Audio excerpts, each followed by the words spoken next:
So today we are going to start with mechanism of action of enzymes.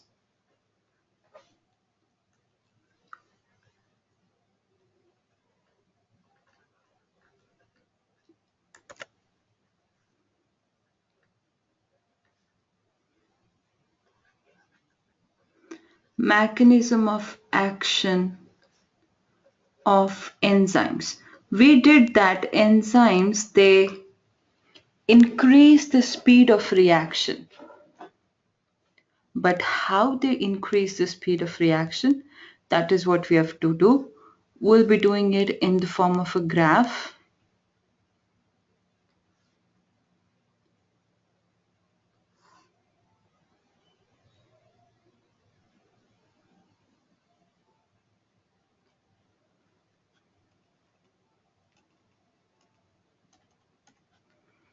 So let's say on this side, we are plotting the reaction progress, how the reaction is progressing.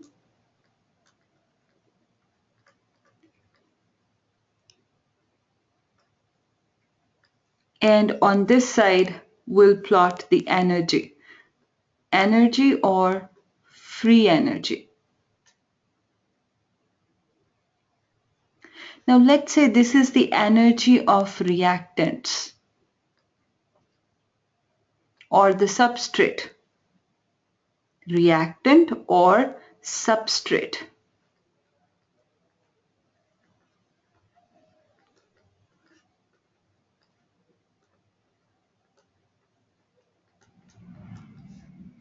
And somewhere at this level is the energy of products.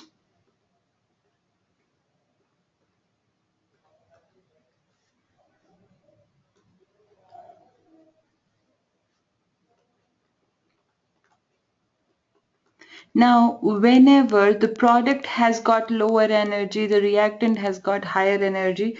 So whenever a reaction progresses from high energy towards lower energy, it should be spontaneous. It should readily happen. Why? Because lower energy is the stable state. So any reactant would want to go into more stable state. So reactants will very readily get converted into products. But still, reactions don't happen that easily. Even though the products are at lower energy, still reactions don't happen that easily. Why? What is the problem? Problem is that in between reactant and product, there is always an intermediate state. So the reaction progresses somewhat like this.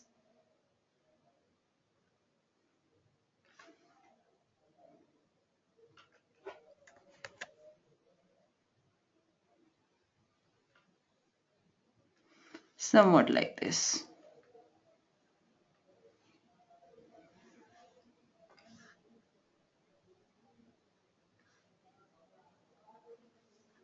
So this is how the reaction is progressing. Now you can see the products are at lower energy, so the reactant should readily get converted into product. But there is an uphill journey also. This is the energy of reactant.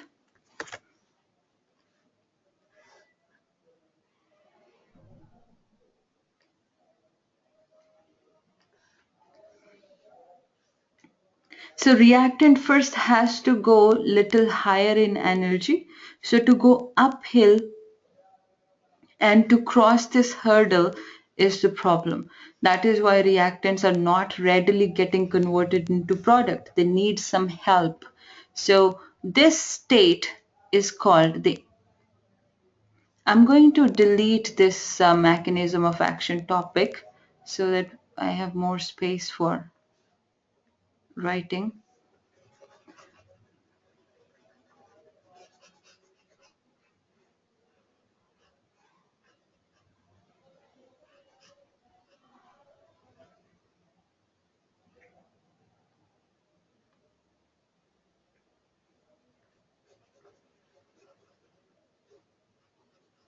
Okay, so what is it? This is the energy state of I, which means intermediate. So from reactant to product, there is an intermediate formed, something which is in between the reactant and product. That is the transition state. That intermediate has a higher energy. So first the reactant has to get converted into intermediate, and then the intermediate will get converted into product. Intermediate to product is downhill, and that will readily happen, but reactant to intermediate is uphill journey. The energy is rising. So the reactants must gain this much amount of energy. Only then they can get converted into product, and if they're not getting this much energy, they will not get converted into product. That is why sometimes we have to heat the reactants. You must have done reactions in chemistry. We heat things and then the reaction happen. That heating is just to provide energy so that reactant can get converted into intermediate. So this is a very transient state, very temporary. Something cannot stay at intermediate state. It has to either come back to reactant or product. This is very temporary state. This is called transition state. And something cannot stay in transition state ever. It has to go back or go forward. And the energy gap between the reactant and the transition or intermediate state, this is called activation energy.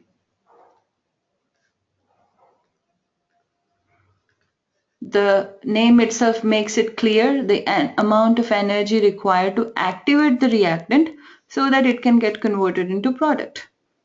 So that will be activation energy. Also, it is called threshold energy.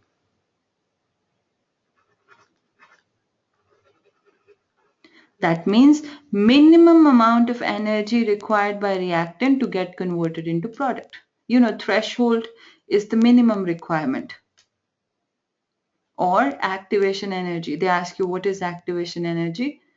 The minimum amount of energy required by reactants to get converted into products. If you provide this energy, the reaction will happen. Why? Because then the reactant is capable of getting converted into intermediate, and then only the product can form. This is without enzyme.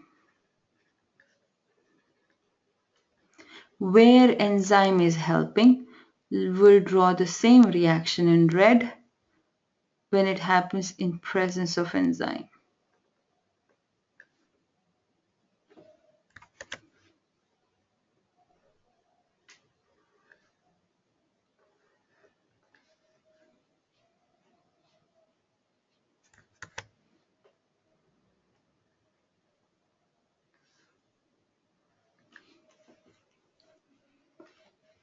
So this is with enzyme. Now you can see what is the difference. Reactant energy is same, product energy is same, but activation energy has decreased. The threshold energy has decreased.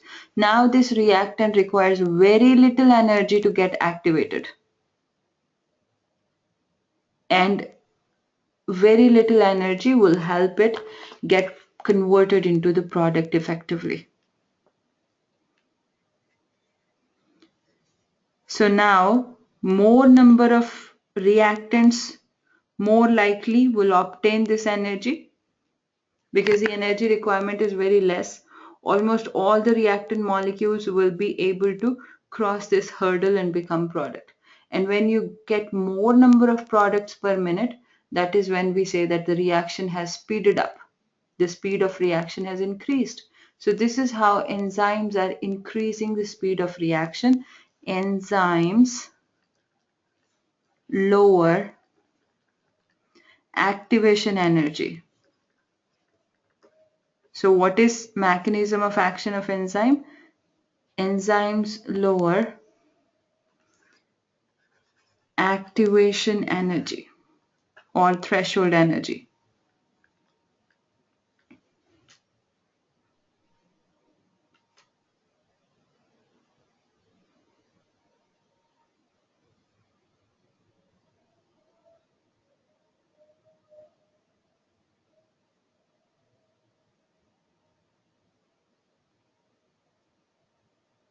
Why? Because they will suggest an alternate intermediate. It will not be happening through the same intermediate. Enzyme will provide IE, an intermediate with help of enzyme. So enzyme will suggest an alternate intermediate which will have lesser activation energy requirement.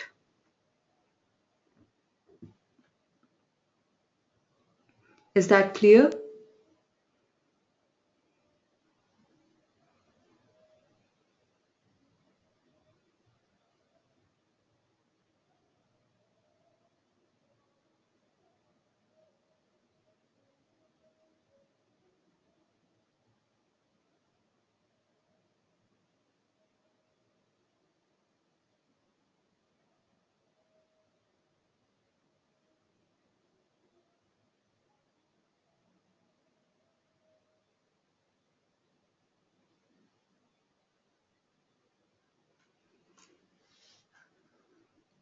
Now, next is properties of enzymes.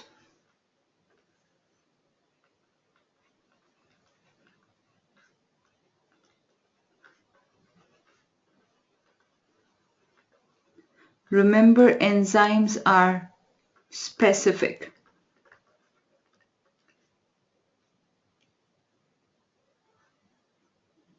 That is, they are specific for a substrate.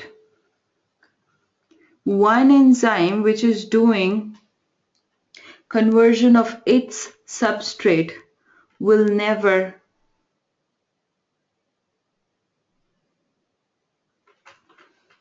convert any other substrate. They only act upon their own substrate. They're specific for their substrate. Next property is enzymes function at optimum temperature and pressure conditions.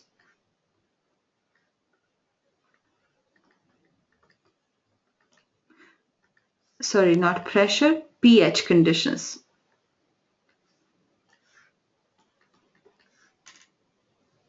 That is why if there is hyperthermia, that is fever, we start feeling so bad because all the enzymes in our body will be affected if the temperature of the body changes.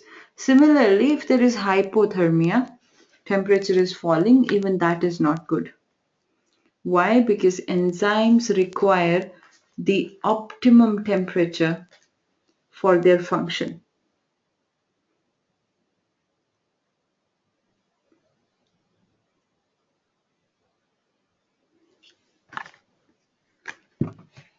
And they also function in their optimum pH. Example for that is stomach. Stomach has got very acidic pH. So the enzymes which are functional in stomach, once along with food, when they reach intestine, they will not function. Their function will stop because intestine has alkaline pH. So every enzyme can function at its own pH.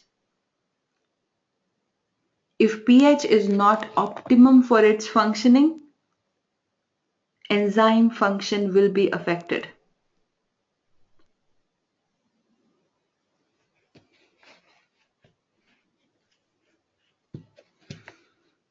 Then third thing you have to know is speed of reaction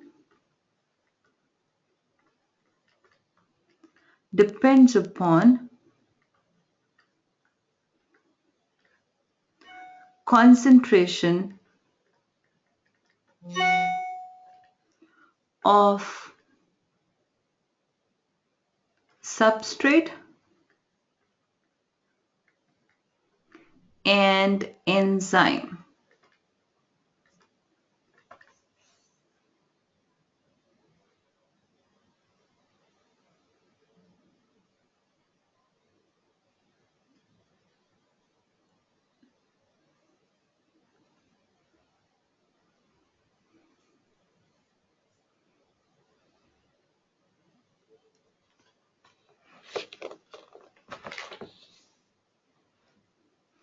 More the substrate concentration, better will be the speed. More the enzyme concentration, better will be the speed.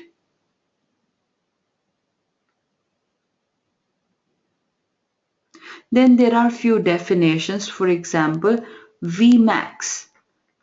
Vmax is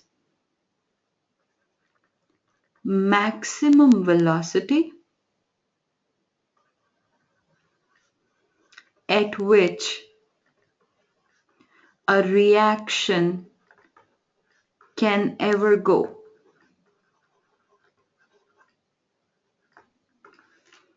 Maximum velocity or speed at which a reaction can ever go. It is never achievable.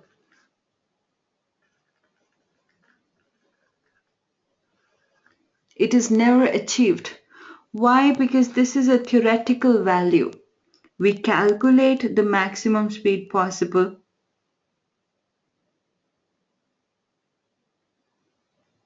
from, theoretical calculations. But when we actually do the reactions, there is always some error, some mistake. We can never create optimum environment. We can never create optimum conditions. Without optimum conditions, the reaction will never reach the maximum speed.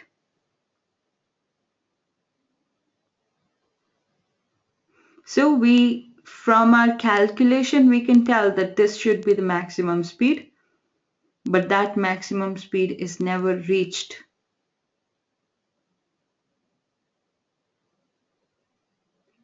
So since this is never reachable, we always find half of Vmax, because if we cannot touch Vmax, at least half of Vmax is achievable. So it is just half of maximum velocity or maximum speed. And why is it defined? Just to know that Vmax is not possible, so at least half of Vmax we can actually achieve in lab.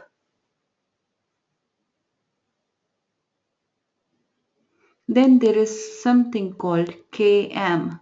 This is very important from your exam point of view.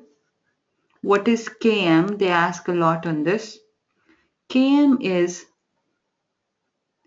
substrate concentration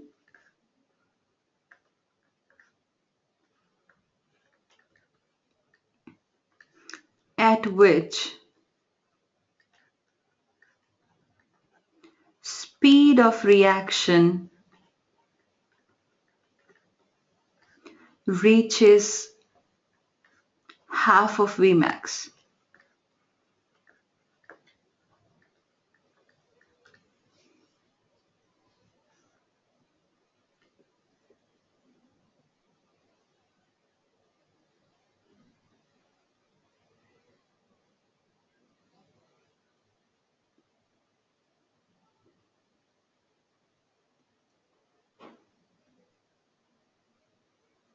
So they ask you what is Km? Km is the concentration of the substrate at which the speed will become half of Vmax. That means the substrate concentration at which this will be achieved We did that speed of reaction depend upon substrate and enzyme concentration. You increase the substrate concentration, the speed of reaction will increase, right? But at what concentration it becomes half of Vmax, that concentration is called Km. Is that clear?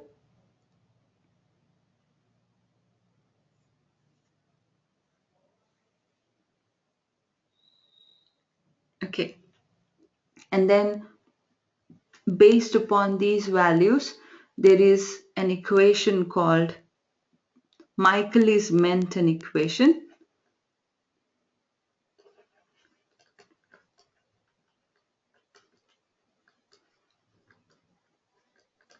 This equation says velocity at any time, velocity means speed of reaction, at any time will be equal to, let's say some reaction is going on and you want to see what is the speed right now. So at any point of time, the velocity of reaction, which will be written as V, is equal to Vmax into substrate concentration. So whatever is the substrate concentration at that time when we want to check the speed, divided by Km plus S.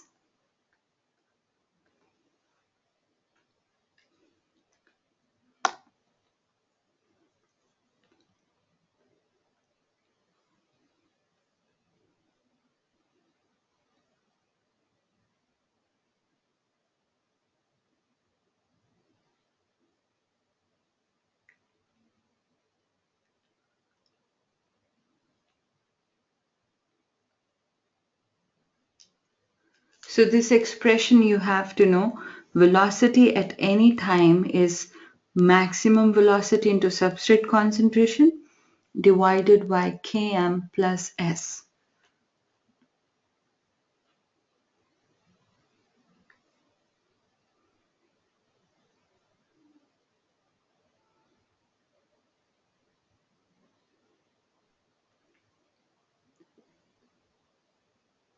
So on what factors the speed of reaction depends? Reaction rate or the speed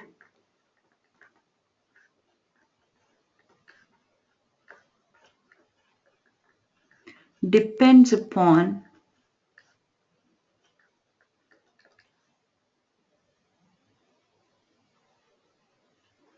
number one, substrate concentration,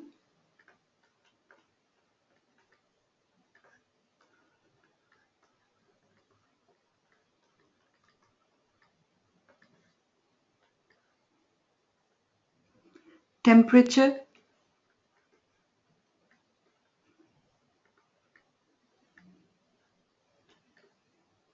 it also depends upon pH of the environment in which it is happening, and enzyme concentration.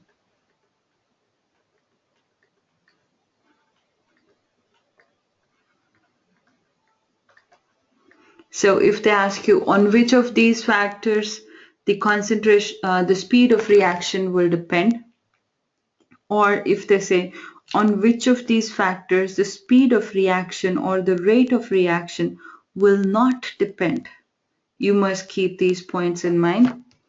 It will depend upon substrate and enzyme concentration, and also optimum conditions like optimum pH and optimum temperature should be there.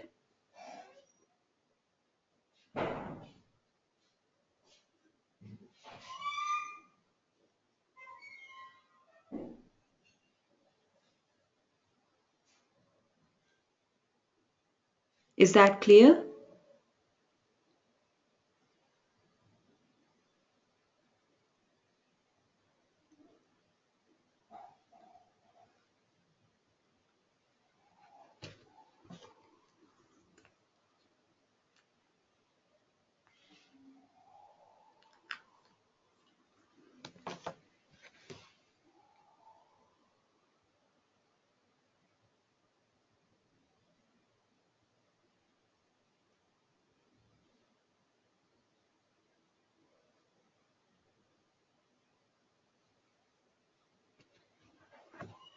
Next is enzyme inhibition.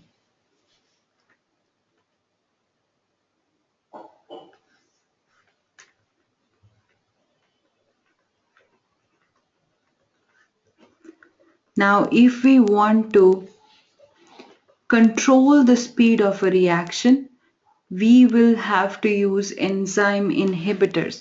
For example, something is happening really fast in our body, we want to slow it down. We will have to use drugs or medicines which can inhibit those enzymes. For example, heart is pumping very fast, that is leading to high blood pressure. So we can block certain enzymes functioning in heart and slow it down. Or various other reactions. If we feel that some function is excessively happening, inhibitors can regulate that. What kind of inhibitors we have? There are two basic types. We have reversible inhibitors. Of course, the name itself makes it clear that their function or their inhibition is reversible. That means you remove the inhibitor, enzyme will start functioning again. The effect of inhibitor is reversible. And we have irreversible inhibitors. That means once they inhibit an enzyme, enzyme will never come back to function again. It is irreversibly inhibited. Now this reversible inhibition is further three types. It is competitive. This is non-competitive. And the last is uncompetitive. So we have competitive, non-competitive, and uncompetitive. Firstly, competitive inhibitors.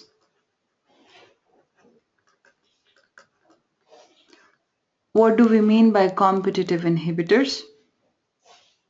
As the name itself makes it clear that there is a clear competition between the substrate and the inhibitor for the enzyme.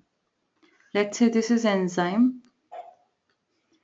Enzymes chemically they are proteins. Okay, all the enzymes they are proteins biochemically. So let's say this is whole enzyme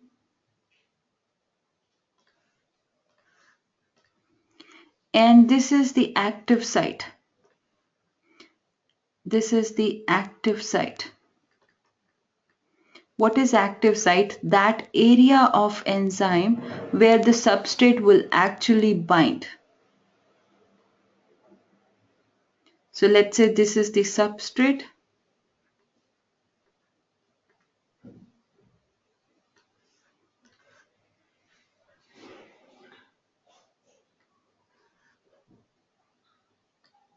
So it will go and bind to the active site.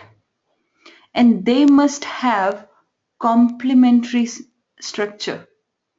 Their structure must be complementary to each other. That means one should be fitting into the other. So this is your enzyme.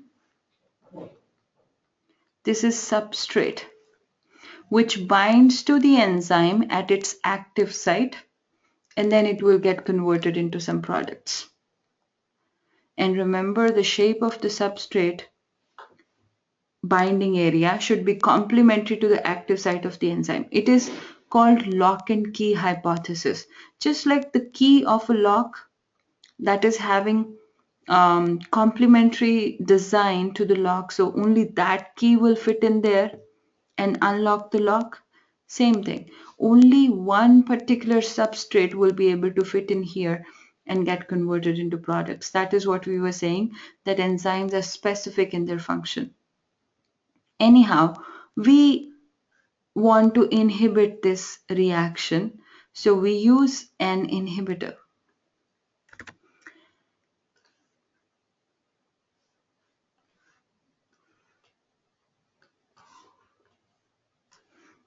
there is a similar inhibitor.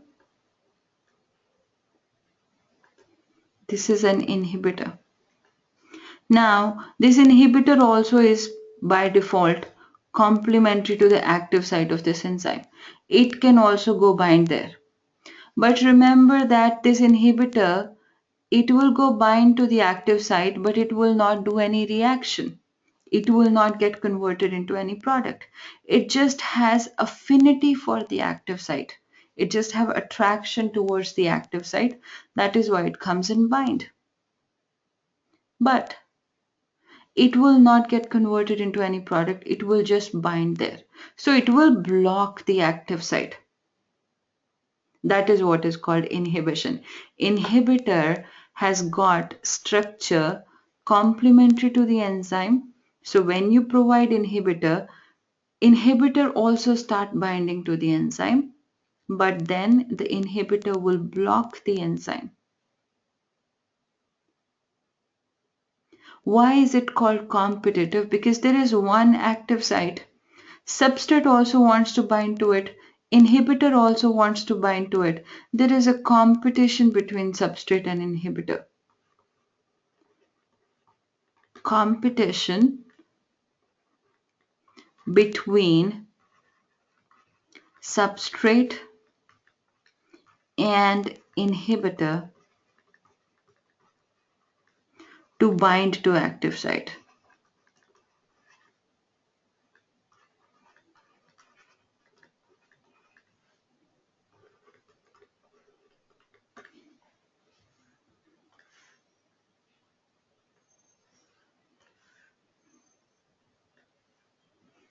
So both are competing with each other to bind to the active site.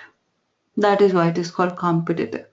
And if you want to reverse the inhibition, if you want to overcome the inhibition, increase substrate concentration. If lot of substrates will be there,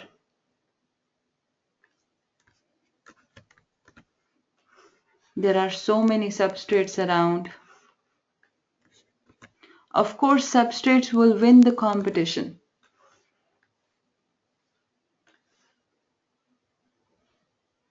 Why? Because if so many substrates are there around enzyme, more chances will be that the substrate will get to bind to the active site. Inhibitor kind of got very diluted. It will kind of get lost in all these substrates and very rarely will it get chance to hit to the enzyme and bind to it. So here increase in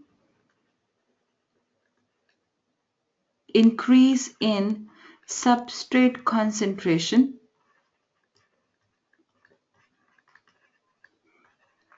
will decrease the effect of inhibitor.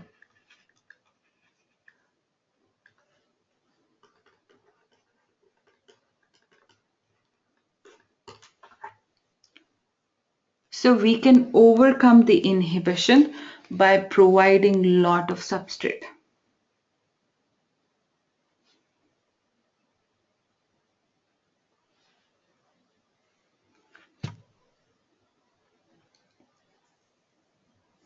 Next is non-competitive.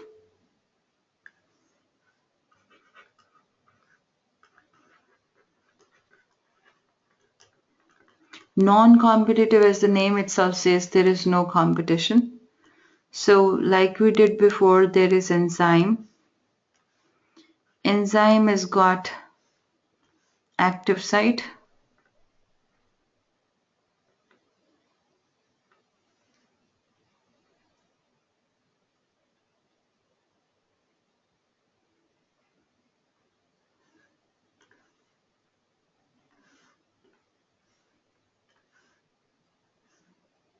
So we've got enzyme and this enzyme has got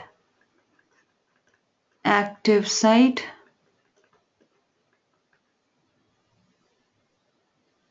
But this enzyme also has got another site called allosteric site. This site is called allosteric site. So here the substrate, it binds to the active site, of course, and will get converted into product. But inhibitor is somewhat like this. It is not having shape complementary to the active site. It has no plans to bind to the active site. Rather, it has got a different site. It will try to go bind to the allosteric site. So inhibitor bind to the allosteric site. But what happens is when inhibitor binds to the allosteric site, the shape of the enzyme will change such that,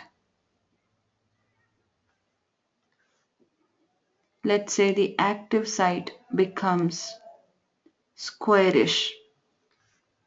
Rather than conical, it becomes squarish. Now the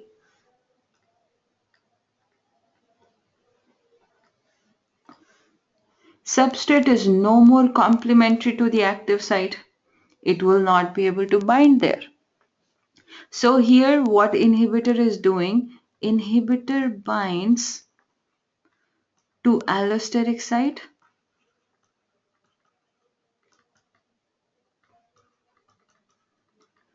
changing and changes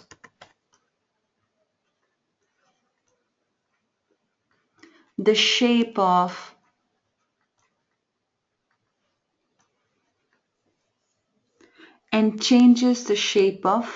active site.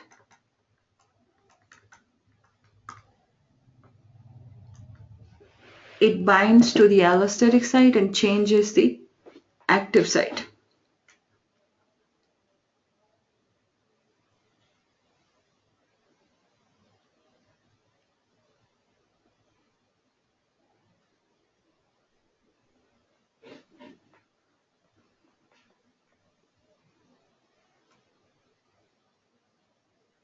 So here there is no competition, they are not competing for the same site. So increasing substrate concentration also will not help because the enzyme itself is distorted. Even though there are many substrates, they will still not be able to bind to the enzyme. So increase in substrate will not help in this case.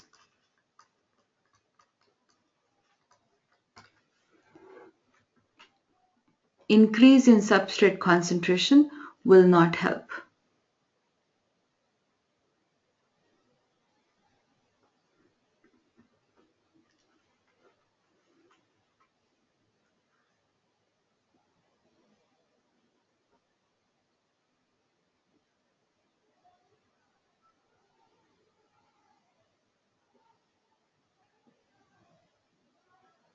Since there is no competition, it is non-competitive. Is that clear?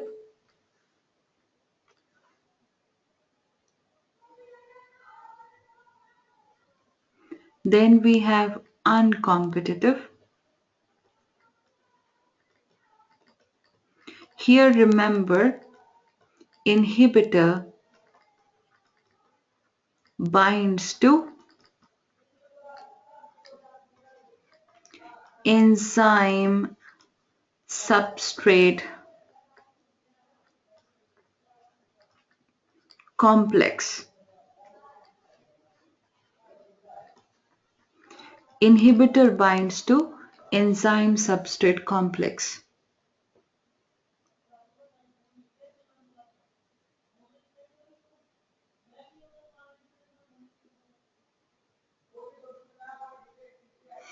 The inhibitor doesn't bind to the enzyme alone, but when substrate binds there, inhibitor will bind to enzyme substrate complex. It is diagrammatically represented somewhat like this, even though it is just symbolic. Let's say this is an enzyme.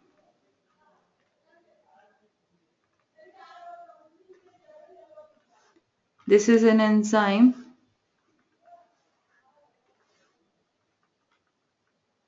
This is the active site of the enzyme.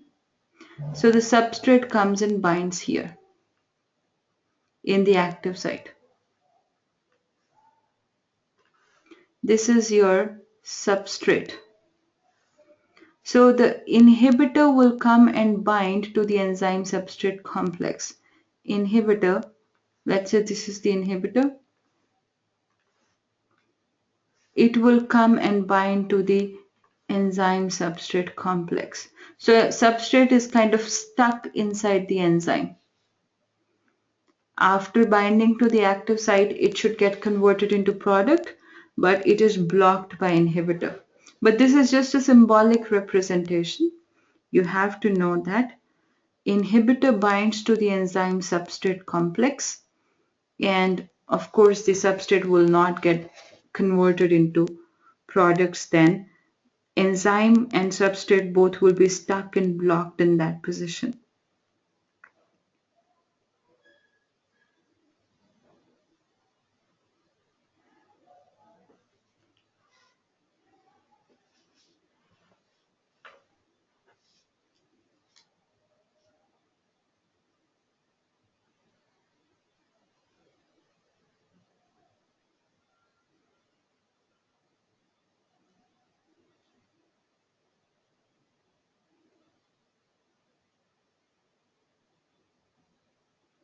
Is that clear?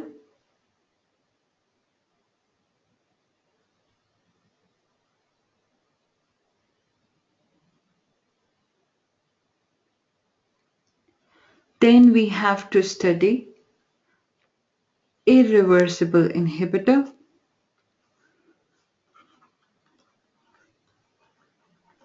As the name itself tells you, it irreversibly blocks the enzyme.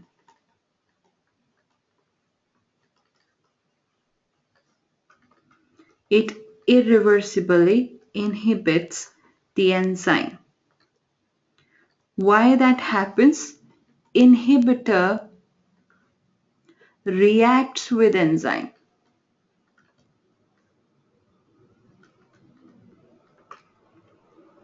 When the reaction happens, product will form and product will not be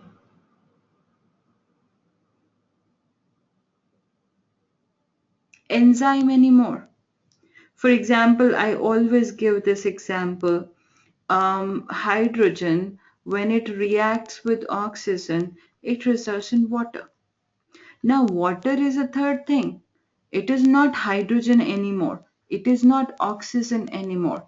These two reacted and this is formed, but this is a different thing. It will not behave like hydrogen anymore. It will not behave like oxygen anymore. It's a different thing. Similarly, it happens with enzyme. Enzyme and inhibitor, they react. When they react, they form something else. Now, this is not enzyme anymore. So how will it have enzyme-like action? How will it have enzyme function? It is not enzyme anymore. And there are no chances it can go back to the enzyme. So the enzyme itself has got finished. Not enzyme anymore, so no enzymatic activity.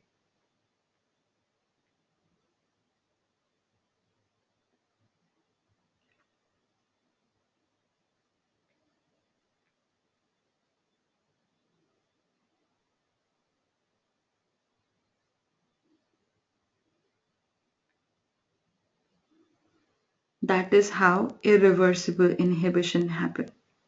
Now, we would think that if few enzymes are permanently inhibited,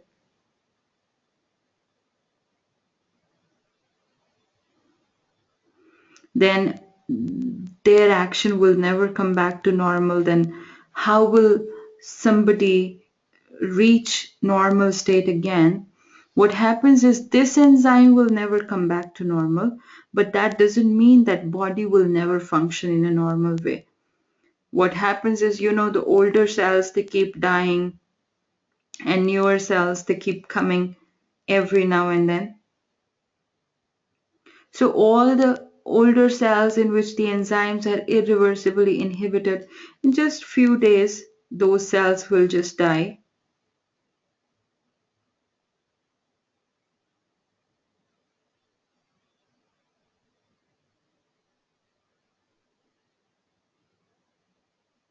And new cells with new enzyme will come.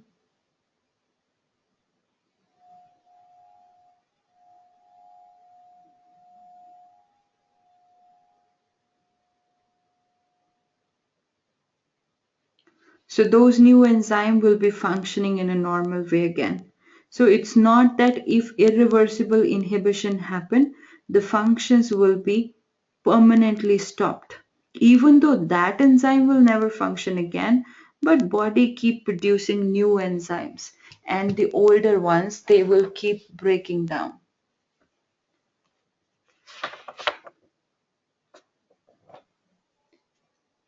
Next we have to talk about is coenzymes.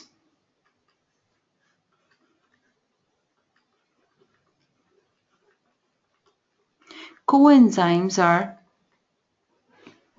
factors required along with enzymes, factors required along with some enzymes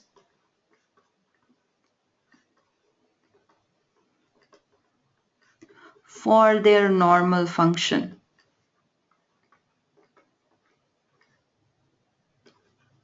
So some enzymes they cannot function alone. They will need some factors for their normal function. Those factors can be vitamins. What are those factors? They're usually vitamins. So it is usually vitamins required along with enzymes as coenzymes. That is why vitamins are a very important part of our diet, because without vitamins, the enzymes will not function and the metabolism will be affected.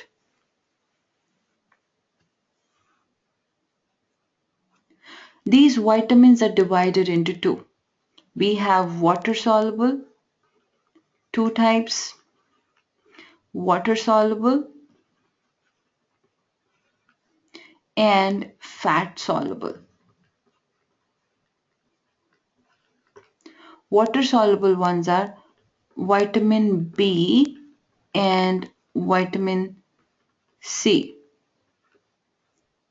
whereas fat soluble ones are vitamin A, vitamin D,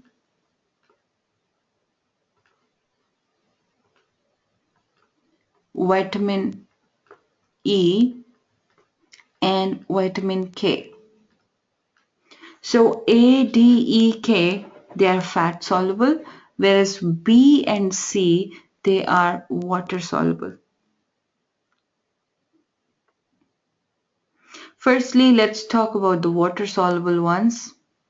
I'll open a new page. Vitamin B complex. Now, vitamin B is usually called vitamin B complex. Why? Because we have many different types of vitamin B. For example, B1, B2, B3, B6, B5. There are many different types of vitamin B. Starting with niacin.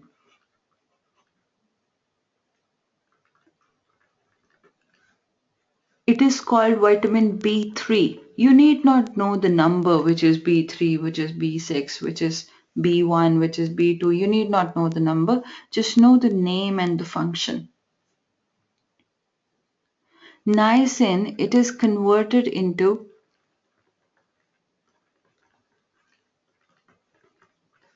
nicotinamide,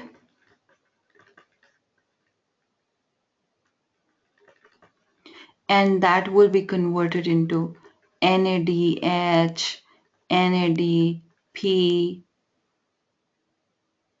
and of course NAD positive and NADP positive.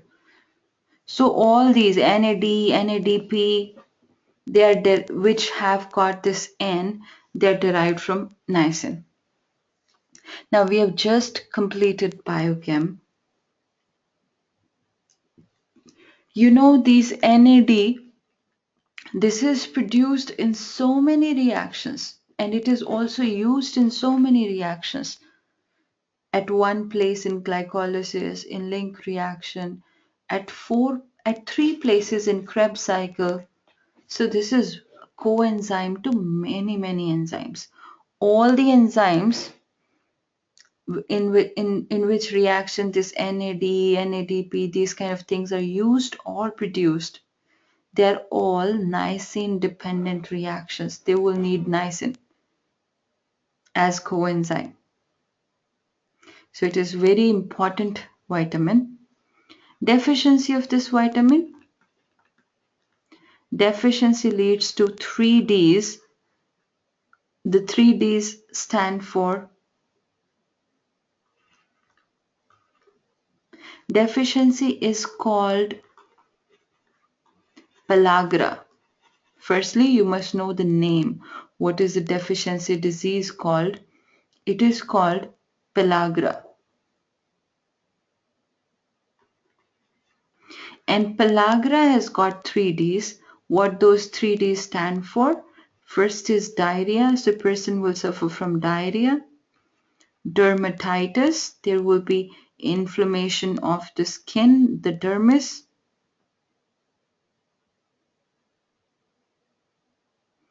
Then is dementia.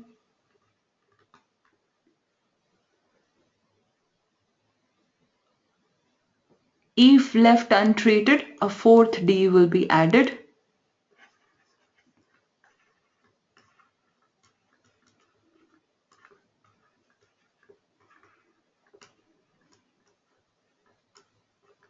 That is death. Since it is required in so many important reactions, if it is constantly deficient and deficiency is not treated, death can happen out of this vitamin deficiency. So you must know why the niacin is needed. What is its deficiency disease? Deficiency disease of niacin is called pellagra. What are the signs of pellagra? Those are 3Ds.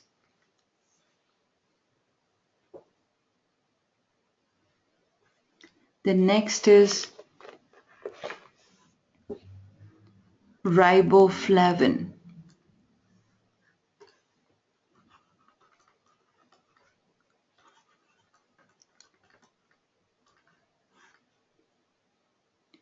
Riboflavin, this is vitamin B2. Again, you need not know the number. It will result in the flavin part, that is what forms FADH2. So FADH, FADH2, all F kind of things, they are formed from riboflavin. You know, there are many reactions in which FADH2 is formed. So all those enzymes require riboflavin as a coenzyme. Its deficiency is very important. Deficiency leads to oral ulcers.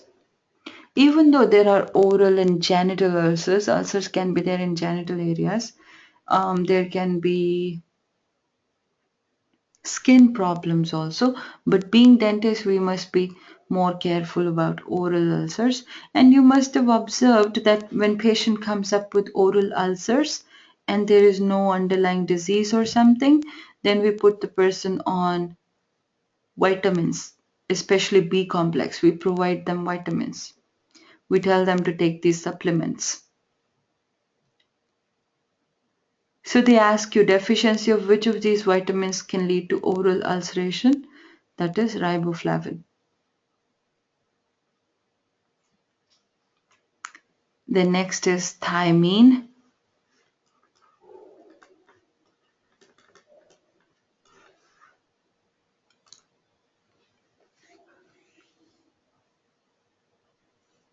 It is vitamin B1.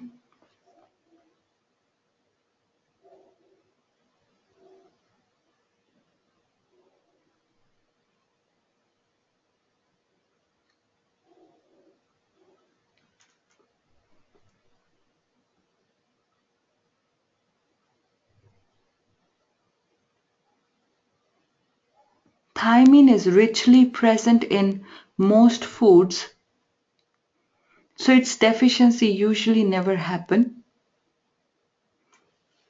except in chronic alcoholics. Do you remember the use of thiamine? It is coenzyme to PDH. That means the pyruvate dehydrogenase, the link reaction enzyme.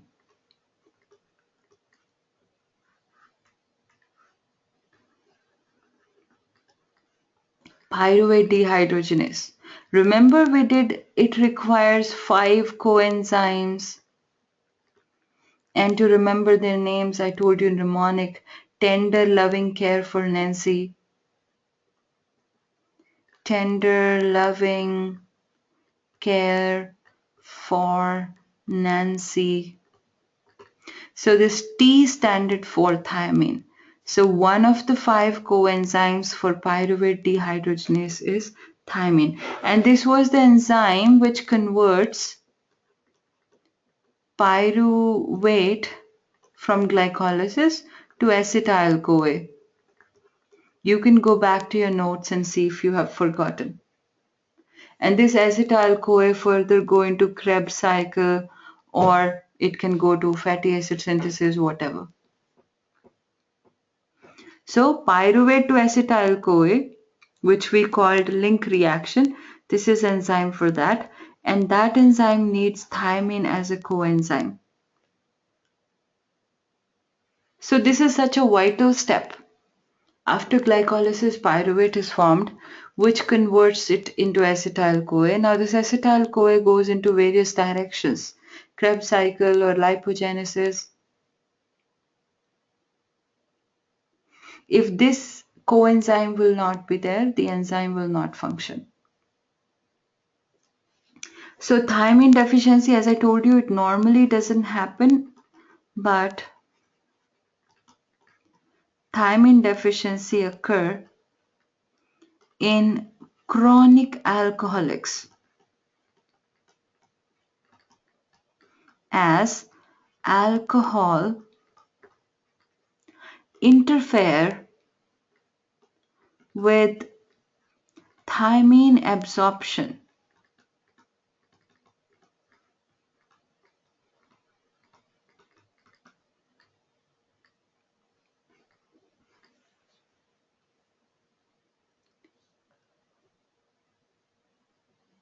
So even if there is good amount of thiamine in food, if person drinks, alcohol will not let thiamine get absorbed in our body.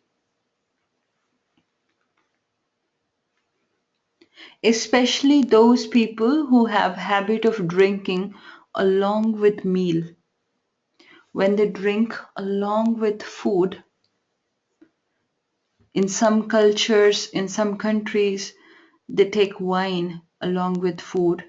In many cultures, it is like that. So that will not let thiamine get absorbed, and such people will suffer from thiamine deficiency problems. Deficiency leads to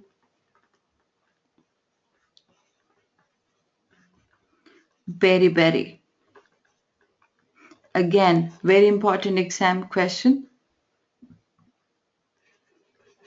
They will either say thiamine deficiency causes what?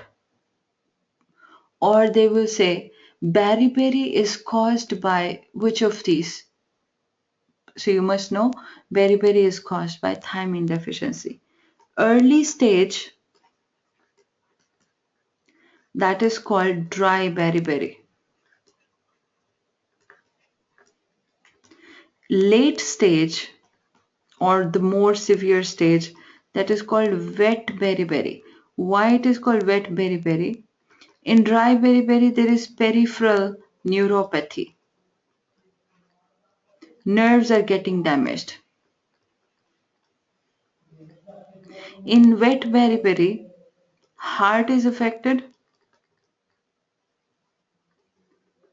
This leads to edema all over the body, because if heart is not pumping properly, there will be pooling of blood in body happening, resulting in body edema. Since there is edema, fluid accumulation, that is why it is called wet beriberi. And it's very severe, life-threatening stage is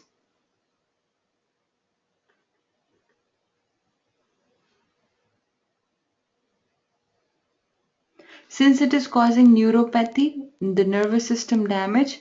In wet beriberi, there will also be dementia and problems with other brain functions.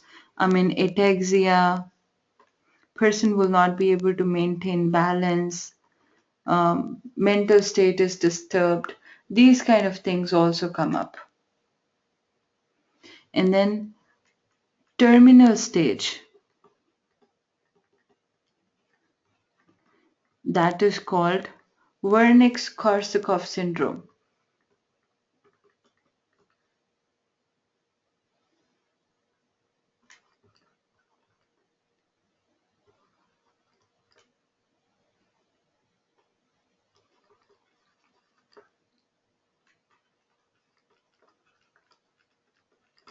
Wernicke-Korsakoff syndrome. This is a very severe stage. I mean, person's brain function is totally abnormal, and so is the functioning and rest of the body.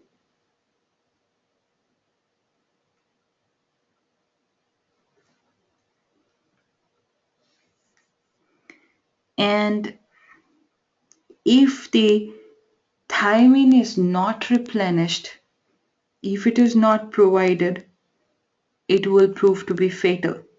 The person can die. So what is Wernicke-Korsakoff syndrome? That is again very frequent exam question. It is terminal stage of thiamine deficiency or very severe form of thiamine deficiency.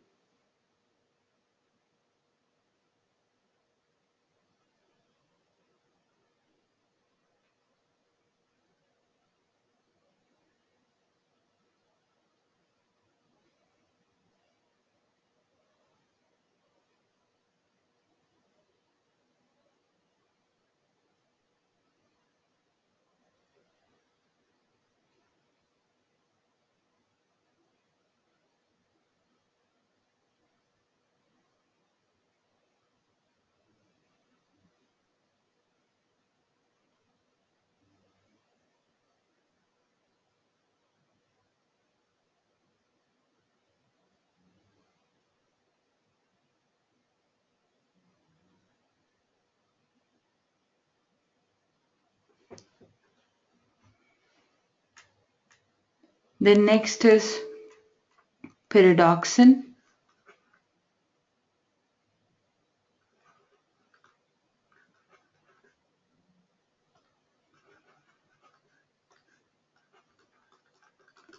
Pyridoxine, it is coenzyme to transaminase.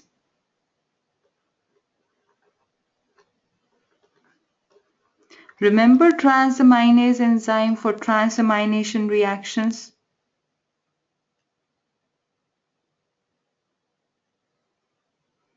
The ones which were required for transfer of amino group from one amino acid to the other.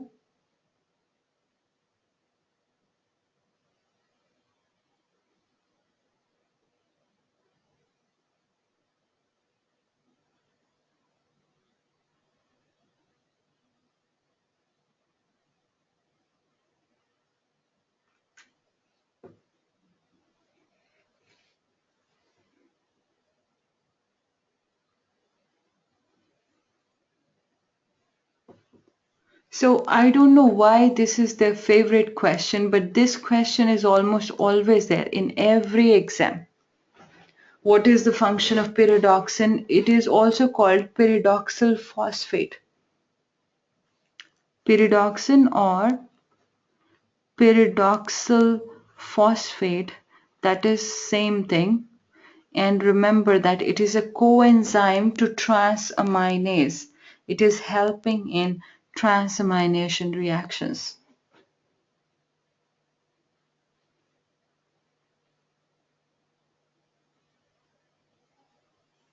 Then is biotin. I hope you remember the rate limiting step of fatty acid synthesis, the first step. So biotin is required in fatty acid synthesis. You can go back to your notes and see the first step of fatty acid synthesis where acetyl-CoA was combining with bicarbonate to form malonyl-CoA. There the biotin is required as a coenzyme. And remember, important point about biotin is it is produced by intestinal flora, the bacteria present in our large intestine. They produce and release biotin. So they are friendly bacteria. They are non-pathogenic. They are the normal flora. Deficiency that can lead to alopecia. That means loss of hair. Deficiency can lead to alopecia.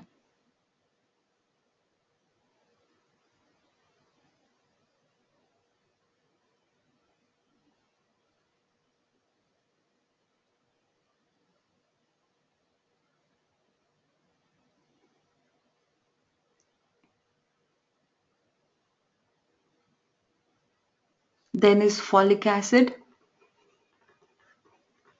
It is also written as tetrahydrofolate. This also we have done in nucleic acids. Remember, it is coenzyme in purine and pyrimidine synthesis.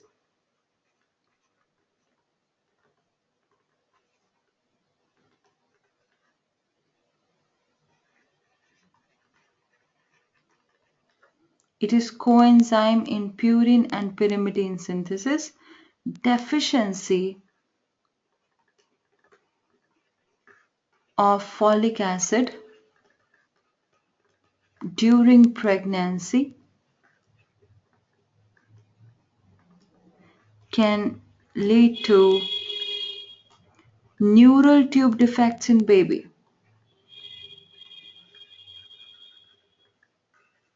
That means nervous system of the child will be affected.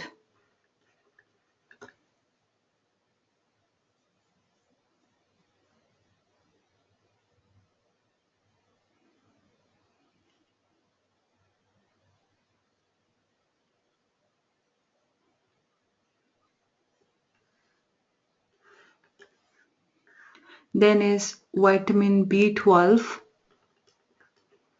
It is also called cobalamin. It is usually used as, the term is usually used as vitamin B12. That is why I've written that first. For other vitamins, I've not written the number. But for this one, number is more famous. It is called cobalamin because it has cobalt.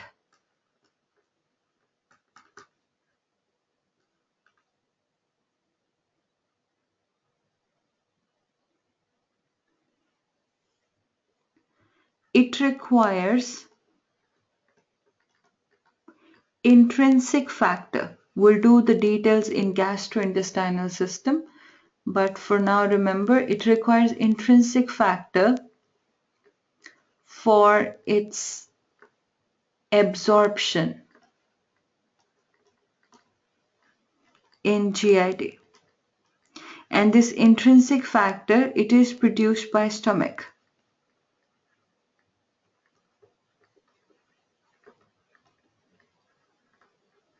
So in stomach, there is intrinsic factor. Intrinsic factor vitamin B12 complex will form, and then that will get absorbed in intestine. Deficiency will lead to pernicious anemia.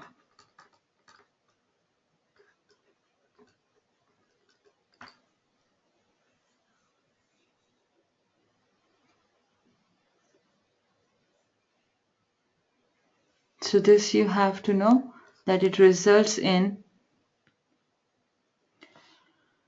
pernicious anemia is what? It is a megaloblastic anemia.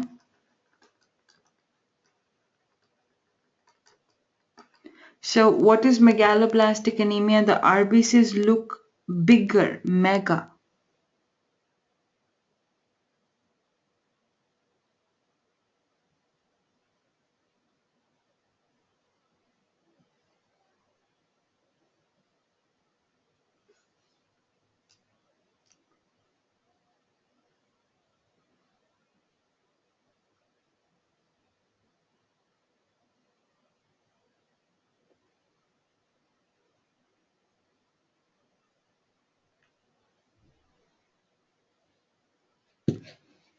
So they can put anything in choices.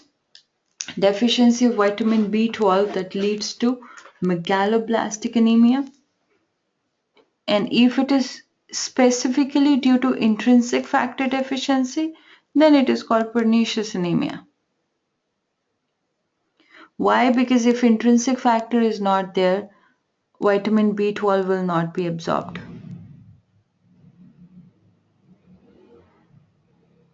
So what kind of anemia pernicious anemia is? It's a megaloblastic anemia in which RBCs are bigger but have less hemoglobin. Is that clear to everyone?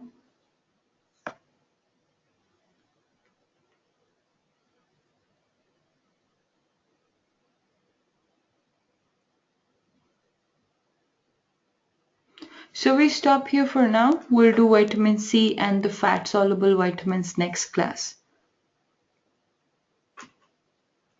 That's all for now. See you guys tomorrow. Bye everyone.